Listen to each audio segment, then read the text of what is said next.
La gare de la Sauve connaît une activité importante. De nombreux wagons viennent se ranger le long d'un quai et forment une rame insolite pour un site abandonné depuis plusieurs décennies. Alain Boisard, le maire de la Sauve et son conseil municipal se sont lancés dans un projet très ambitieux: redonner une autre vie à la gare du village. L'idée de départ, créer une capacité d'hébergement à destination des touristes, a quelque peu évolué.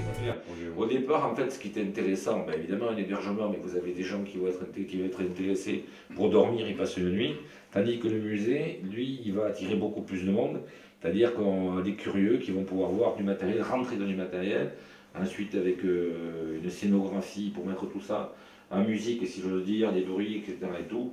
Et puis des codes SNCF dedans, ça va être très sympa, je crois. Bon, de toute façon, c'est ce qui va attirer le touriste. D'abord, c'est la partie extérieure des wagons, donc forcément le musée va inciter les gens à venir voir et peut-être après, pourquoi pas, louer des hébergements. En fait, un cycliste passe, il pose le vélo, il rentre, il est chez lui.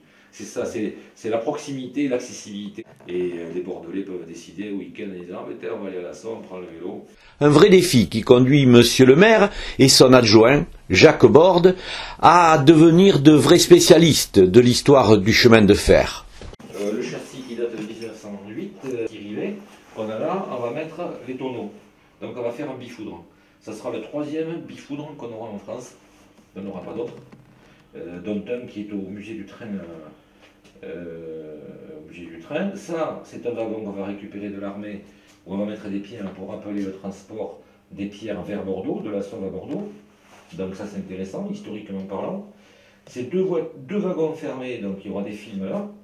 Un qui rappellera l'historique des ateliers Bacalan et de la ligne de chemin de fer, et l'autre des invitations sur les visites de l'entre-deux-mer. Parce qu'il y a plein de choses à faire, donc les gens s'arrêteront, pouf, ils se posent dedans, ils s'assoient, le film dure 5 minutes et ils vont pouvoir voir tout ce qu'on peut visiter dans la région.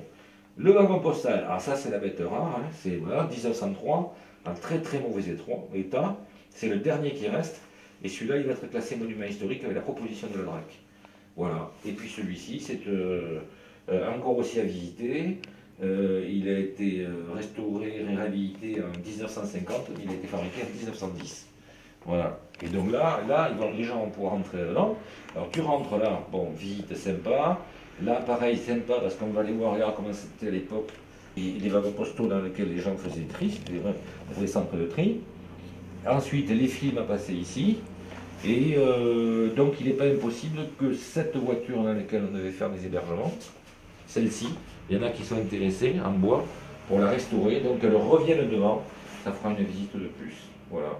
Et les Bacalan, évidemment.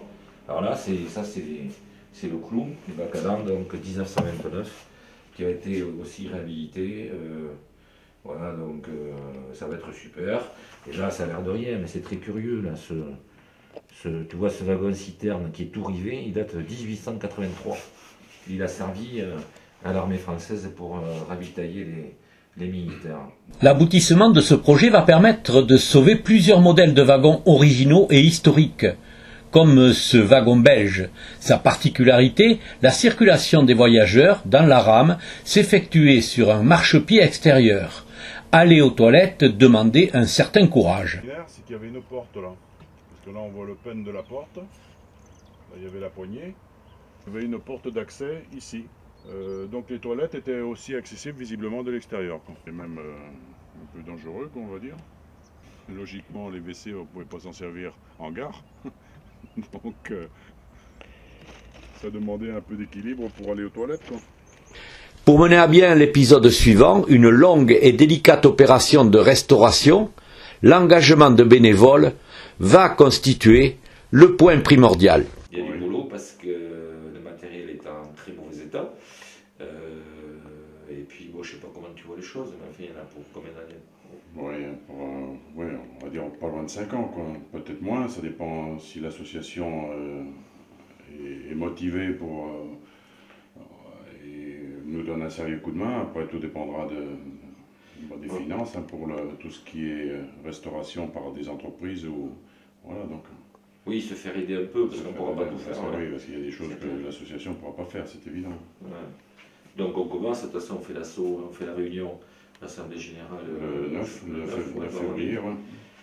Il y a une trentaine de personnes, on va venir sur le site, mais il faut qu'en février, vers le 15-20 février, on soit organisé, et avec les matériels et tout, et qu'on attaque les travaux, quoi.